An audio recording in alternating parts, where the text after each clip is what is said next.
नमस्कार, मी शुभांगी पंडित. स्वतेज न्यूज मराठीच्या बातमीपत्रात आपलं स्वागत आहे. तर पाहूया आजच्या काही ठळक घडामोडी.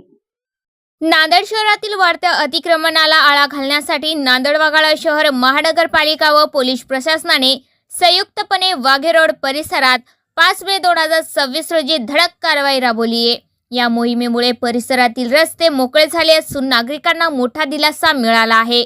उत्तर विभागाच्या अतिक्रमण पथक प्रमुखपदी जबाबदारी स्वीकारताच दत्ता कल्याणकर यांनी तात्काळ कारवाईचा धडाका लावत अतिक्रमण धारकांमध्ये खळबळ उडवली. महानगरपालिकेचे आयुक्त डॉक्टर महेश कुमार डोईफोडे, उपायुक्त सरदार अजितपाल सिंह संधू व सहाय्यक आयुक्त रावण सोनसळे यांच्या आदेशानुसार ही मोहीम राबवण्यात आली आहे.